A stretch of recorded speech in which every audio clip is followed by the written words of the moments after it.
a revolutionary city located on a small island right off the coast of South Australia. It is the year 2312, and many advances in technology have been designed. For instance, elevators travel faster than the speed of light, transporting you from the ground surface all the way to the stratosphere, where part of our city is located. As you can see here, these three pillars represent the elevators, and our greenhouse and our cow farm are located in the stratosphere.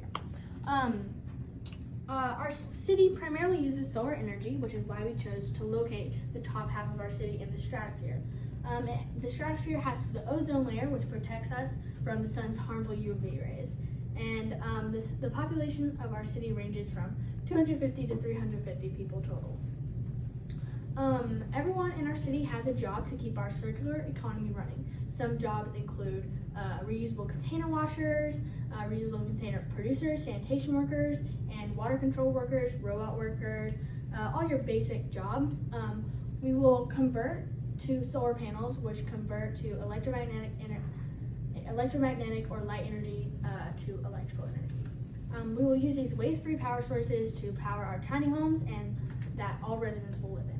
These residents are provided with a tiny home and at the age of 18 and will start working from the age of 14 to 16 years old. This is what our tiny home neighborhood looks like. Here are what the tiny homes look like. For our moving part, we actually designed a water wheel, which will collect the water from the river, which is then transported into the water treatment plant and then provided into the homes in our city. This is what our water wheel looks like on.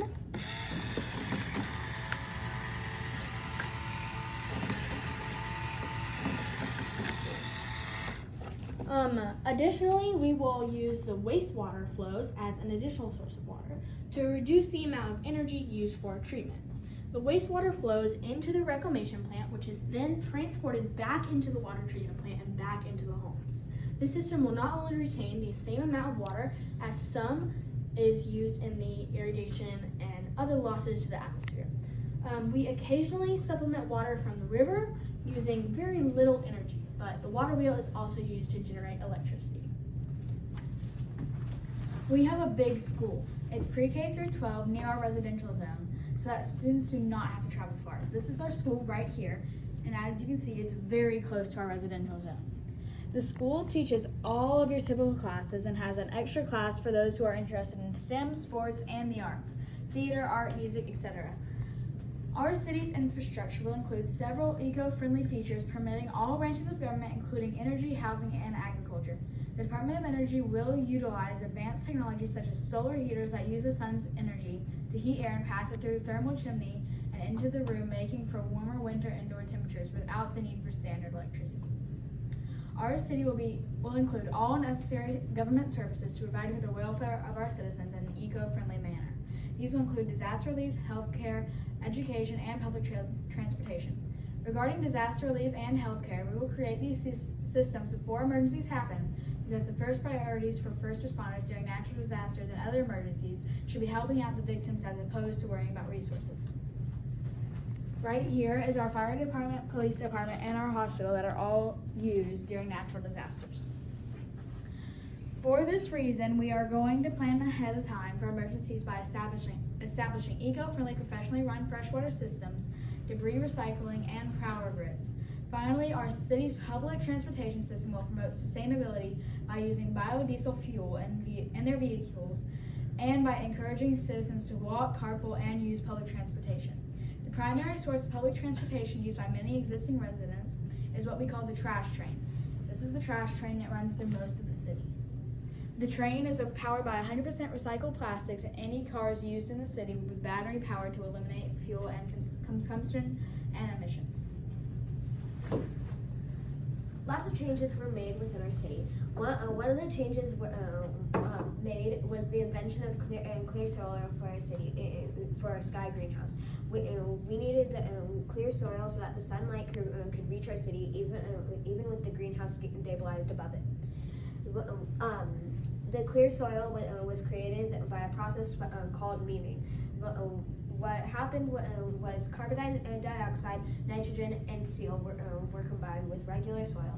This created a nutrient-rich soil for growing our crops.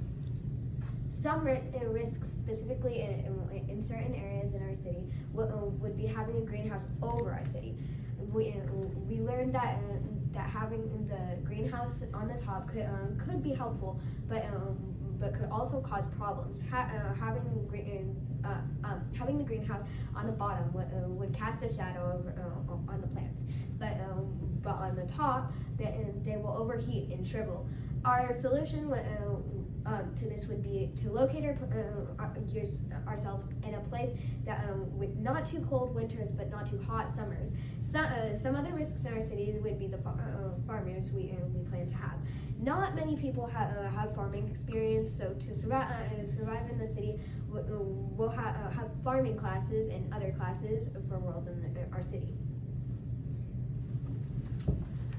Part of outing waste is changing to a circular economy. And a circular economy follows the 3 R's: reduce, reuse, and recycle. To change to a circular economy, we focused on reducing our consumption. By reducing our consumption, we reduce the amount of materials that go to waste, reduce our consumption by cutting out unnecessary purchase, and in addition to, we create smaller portions of food at restaurants to eliminate food waste. Here are our restaurants located near our residential zone, and then we also have a group of restaurants located near our industrial zone. People want to live in our city because it's cost effective, We have great advanced healthcare technology, And of course, it's waste free.